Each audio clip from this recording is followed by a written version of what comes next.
everybody. Here we are. I'm Mara from Chapter Day, and we are ready to finish up Chapter 9 of Little Women, the classic by Louisa May Alcott. We are finishing up. Chapter 9 is called Meg Goes to Vanity Fair.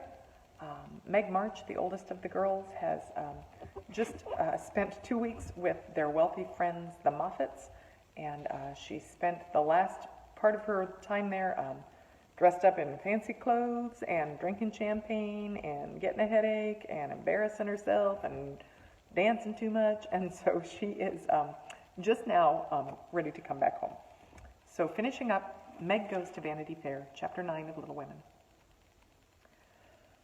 It does seem pleasant to be quiet and not have company manners on all the time.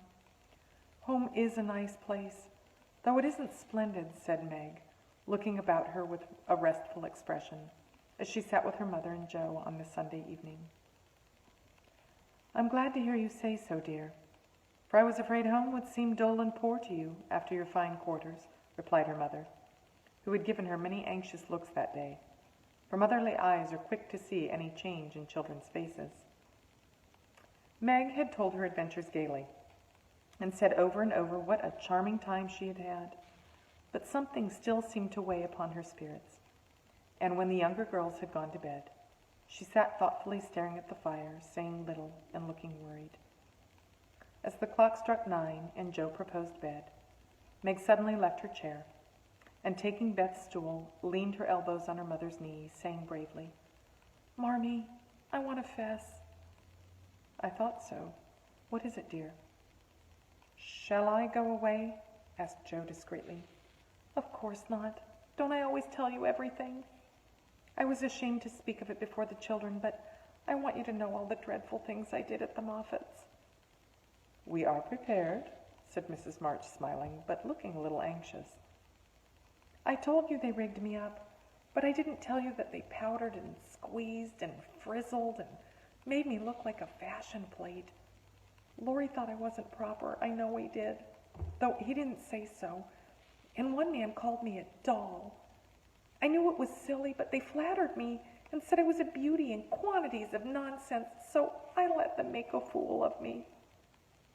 Is that all? Asked Joe, as Mrs. March looked silently at the downcast face of her pretty daughter, and could not find it in her heart to blame her little follies. No, I drank champagne and romped and tried to flirt and was altogether abominable, said Meg, self-reproachfully. There's something more, I think, said Mrs. March, and smoothed the soft cheek, which suddenly grew rosy, as Meg answered slowly, Yes, it's very silly, but I want to tell it, because I hate to have people say and think such things about us and Laurie. Then she told the various bits of gossip she had heard at the Moffats, and as she spoke, Joe saw her mother fold her lips tightly, as if ill-pleased that such ideas should be put into Meg's innocent mind. Well, if that isn't the greatest rubbish I ever heard, cried Joe indignantly. Why didn't you pop out and tell him so on the spot? I couldn't. It was so embarrassing for me. I couldn't help hearing it first, and then I was so angry and ashamed, I didn't remember that I ought to go away. Just wait till I see Annie Moffat, and I'll show you how to settle such ridiculous stuff. The idea of having plans and being kind to Laurie because he's rich and may marry us by and by. Won't he shout when I tell him what those silly things say about us poor children? And Joe laughed as if on second thoughts the thing struck her as a good joke. If you tell Laurie, I'll never forgive you. She mustn't, must she, Mother? Said Meg, looking distressed. No, never repeat that foolish gossip, and forget it as soon as you can, said Mrs. March gravely. I was very unwise to let you go among people of whom I know so little.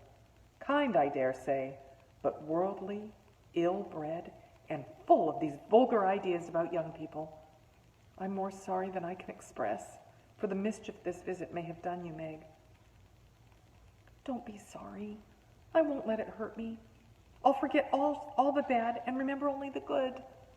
For I did enjoy a great deal, and I thank you very much for letting me go. I'll not be sentimental or dissatisfied, Mother. I know I'm a silly little girl, and I'll stay with you till I'm fit to take care of myself.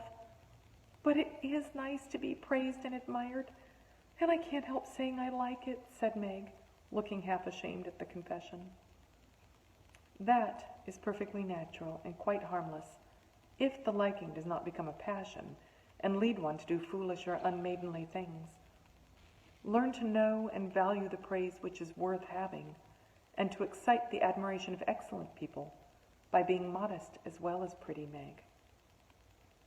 Margaret sat thinking a moment, while Jo stood with her hands behind her, looking both interested and a little perplexed.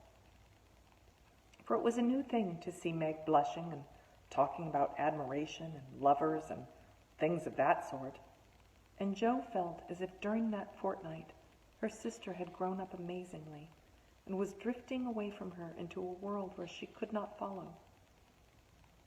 Mother, do you have plans, as Mrs. Moffat said? Asked Meg bashfully. Yes, my dear. I have a great many.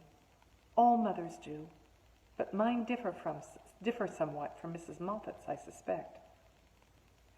I will tell you some of them, for the time has come when a word may set this romantic little head and heart of yours right on a very serious subject. You are young, Meg, but not too young to understand me, and mother's lips are the fittest to speak of such things to girls like you. Jo, your turn will come in time, perhaps, so listen to my plans and help me carry them out if they are good. Jo went and sat on one arm of the chair, looking as if she thought they were about to join in some very solemn affair. Holding a hand of each and watching the two young faces wistfully, Mrs. March said in her serious yet cheery way, I want my daughters to be beautiful, accomplished, and good, to be admired, loved, and respected, to have a happy youth, to be well and wisely married, and to lead useful, pleasant lives, with as little care and sorrow to try them as God sees fit to send. To be loved and chosen by a good man is the best and sweetest thing which can happen to a woman, and I sincerely hope my girls may know this beautiful experience. It is natural to think of it, Meg. Right to hope and wait for it. Flies, I'm sorry. Fall. Right to hope and wait for it, and wise to prepare for it, so that when the happy time comes, you may feel ready for the duties and worthy of the joy. My dear girls, I am ambitious for you, but not to have you make a dash in the world, marry rich men merely because they're rich, or have splendid houses, which are not homes, because love is wanting. Money is a needful and precious thing, and when well used, a noble thing. But I never want you to think it is the first or only prize to strive for. I'd rather see you poor men's wives, if you were happy, beloved, contented, than queens on thrones without self-respect and peace.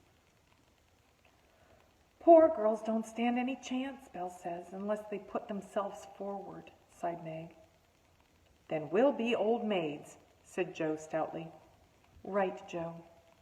Better be happy old maids than unhappy wives or unmaidenly girls running about to find husbands, said Mrs. March decidedly. Don't be troubled, Meg. Poverty seldom daunts a sincere lover. Some of the best and most honored women I know were poor girls, but so love-worthy that they were not allowed to be old maids. Leave these things to time. Make this home happy, so that you may be fit for homes of your own if they are offered you, and contented here if they are not. One thing remember, my girls, Mother is always ready to be your confidant, Father to be your friend, and both of us trust and hope that our daughters, whether married or single, will be the pride and comfort of our lives. We will, Marmee, we will, cried both with all their hearts, as she bade them good night. And that is the end of chapter 9. Next time we will pick up with chapter 10, the PC and the PO. Thanks for joining me.